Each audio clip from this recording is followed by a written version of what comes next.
नमस्कार विद्यार्थी मित्रांनो, आदिवासी विभागामध्ये जी भरती प्रक्रिया सुरू झाली होती, तर 416 पदांसाठी तर याचे फॉर्म देखील सुरू झाले होते. तर बऱ्याच विद्यार्थ्यांनी फॉर्म देखील भरलेले आहे. परंतु मित्रांनो, ही भरती जी आहे ती तात्पुरत्या स्वरूपात स्थगिती याच्यासाठी दिलेली आहे. तर आता बऱ्याच विद्यार्थ्यांनी फॉर्म भरले आहेत आणि सगळ्यात महत्त्वाचा मुख्य मुद्दा आहे इथे जो आहे विद्यार्थी मित्रांनो, की एस-टी कॅटेगरीसाठी इथे जागाच नाहीये. तर आता विद्यार्थी मित्रांनो, ज्यांनी फॉर्म भरले किंवा फॉर्मच्या बाबतीत जे आहे ते संशय आहे, डाऊट आहे. तर आता त्यांनी काय करायचे किंवा पुढे या भरतीचं काय होणार याच्या बाबतीत मित्रांनो आपण या व्हिडिओमध्ये चर्चा करणार आहोत. नवीन असाल चॅनलला सबस्क्राईब करून घ्या. टेलिग्राम चॅनल आपले जॉइन केले नसेल, जॉइन ते देखील करून घ्या.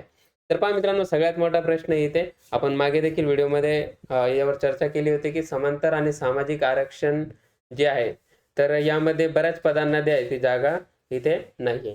आणि महत्त्वाचं एस-टी कॅटेगरीसाठी इथे जागाच नाहीये. आणि यामध्ये एक गोष्ट, एक नोट जी आहे ती जाहिरातीमध्ये त्यांनी दिली होती. मी तुम्हाला ती नोट देखील दाखवली होती त्या व्हिडिओमध्ये. तर जागांमध्ये जे आहेत ते बदल होऊ शकतात. आणि मित्रांनो, हे बदल जे आहेत ते भरती प्रक्रिया म्हणजे विद्यार्थ्यांनी फॉर्म कसे भरावेत? कारण की आरक्षित जागाच नाहीये, तर कुठल्या जागेसाठी फॉर्म भरावे हाही देखील मोठा प्रश्न होता.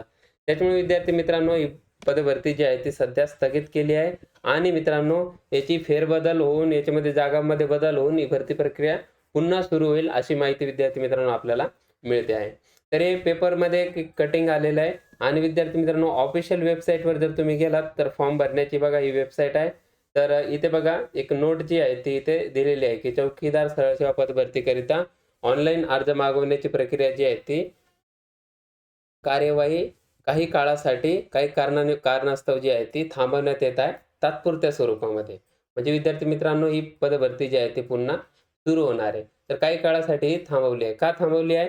कारण की विद्यार्थी मित्रांनो, जो व्हॅकन्सी मॅट्रिक्स आहे तो रिस्ट्रक्चर केला जाणार आहे. कारण की एस-टी कॅटेगरीसाठी इथे जागाच नाहीये. आणि सगळ्यात महत्त्वाचं विद्यार्थी मित्रांनो, मी थोडी चौकशी केली. तर ह्या चौकशीनुसार विद्यार्थी मित्रांनो असं लक्षात आलं, की ही परीक्षा जी आहे ती IBPS या कंपनीमार्फत इथे होणार नाहीये. ही कुठल्या एक ॲपटेक नावाची एक जुनी कंपनी आहे. तर त्या कंपनीकडे जे आहे ते ही पदभरती दिलेली आहे. तर विद्यार्थी मित्रांनो, ॲपटेकचं जे आहे नाव असं फार काही ह्या क्षेत्रामध्ये जास्त चांगलं नाहीये. त्याच्यामुळे बऱ्याच लोकांचं असं म्हणणं आहे, की ॲपटेककडे ही भरती जाऊ नये.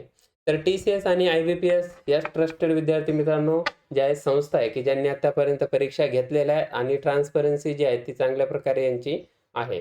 ॲपटेककडे ही भरती न जाता TCS किंवा IBPSकडे ही भरती जावी यासाठी आपण देखील प्रयत्न करूयात. आता सगळ्यात महत्त्वाचा मुद्दा, ज्या विद्यार्थी मित्रांनी फॉर्म भरलेले आहेत वेगवेगळ्या प्रकल्पामध्ये, भले ते दुसऱ्या कॅटेगरीमधून भरले असेल किंवा जनरलमधून भरले असेल किंवा तुमच्या कॅटेगरीसाठी जागा असेल तिथेही भरले असेल, तर त्यांचे आता काय होणार? तर विद्यार्थी मित्रांनो, तुम्ही फक्त रजिस्ट्रेशन केलं असेल आणि आपला फॉर्म भरला असेल, अर्धवट फॉर्म असेल, पेमेंट केलेलं नसेल, तर विद्यार्थी मित्रांनो तुम्हाला घाबरायची काही कारण नाहीये.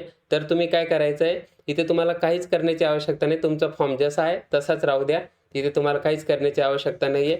जर भरती ही प्रक्रिया पुन्हा सुरू होईल. पुन्हा सुरू झाल्यानंतर तुम्हाला जो फॉर्म जो आहे, तो तिथून पुढे जो आहे तो भरायला किंवा पुढची प्रक्रिया करायला येईल. आणि मित्रांनो, जर इथे दुसऱ्या कंपनीकडे जर ट्रान्सफर झाली प्रक्रिया, तर इथे तुम्हाला फॉर्म जो आहे पुन्हा भरावा लागेल. ठीक आहे. आता तुम्ही पेमेंट वगैरे केलेलं नाहीये, त्याच्यामुळे इथे चिंतेची काही बाब नाहीये आणि यावर तुम्हाला जास्त काही करण्याची देखील आवश्यकता नाहीये. आता ज्या विद्यार्थी मित्रांनी पेमेंट केलंय, तर पहा मित्रांनो, ही भरती प्रक्रिया तात्पुरत्या स्वरूपात इथे थांबवलेली आहे. जर ही प्रक्रिया ह्याच कंपनीमार्फत होत असेल, तर मित्रांनो फॉर्म तुमचा जो आहे इथूनच कन्सिडर केला जाईल. आणि मित्रांनो, दुसऱ्या कंपनीकडे जर गेली ही भरती प्रक्रिया, दुसऱ्या कंपनीकडे गेली, फॉर एक्झाम्पल TCS किंवा IBPSकडे गेली, तर तुमची फीसची जी अमाउंट आहे ती तुमच्या अकाउंटमध्ये रिटर्न होईल आणि विद्यार्थी मित्रांनो तुमचे फॉर्म जे आहेत तिथून कॅन्सल होतील. तुम्हाला पुन्हा फॉर्म जे आहेत ती दुसऱ्या वेबसाईटवर म्हणजे दुसऱ्या कंपनीच्या वेबसाईटवर जे आहेत ते फॉर्म भरावे लागतील. तर अशा पद्धतीने होईल. तुमचे विद्यार्थी मित्रांनो, फीस जी आहे ज्यांनी भरलेली आहे, तर काहीच काळजी करायची नाही आहे. तुमची फीस जी आहे ती रिटर्न येईल. जर ही भरती प्रक्रिया इथे स्थगित होऊन पुन्हा नव्याने सुरू झाली तर. आणि जर इथूनच पुढे जी आहे ती सुरू झाली, तर मित्रांनो काही काळजी करण्याचं कारण नाही आहे. इथूनच ज्या आहे गोष्टी कंटिन्यू होतील. तर अशा पद्धतीने मित्रांनो, व्हॅकन्सी मॅट्रिक्स रिस्ट्रक्चर करण्यासाठीच जी आहे ती भरती प्रक्रिया इथे थांबवली गेलेली आहे. तशी नोट देखील विद्यार्थी मित्रांनो जाहिरातीच्या त्या PDF जी आहे त्यांनी प्रसिद्ध केली होती. तर मित्रांनो, ही प्रक्रिया जी आहे ती लवकरात लवकर सुरू व्हावी अशी देखील आपण याच्यासाठी प्रयत्न करूयात. आणि विद्यार्थी मित्रांनो, आणखी तुमच्या काही शंका असतील, समस्या असतील, तुम्हाला काही प्रश्न विचारायचे असेल तर खाली कमेंट बॉक्समध्ये विचारा. आपण जे आहे ते विभागापर्यंत पोहोचवण्यासाठी प्रयत्न नक्की करूयात. ठीक आहे. तर चला मित्रांनो, धन्यवाद. थांबूयात आपण इथे. भेटूयात आपण पुढील व्हिडिओमध्ये.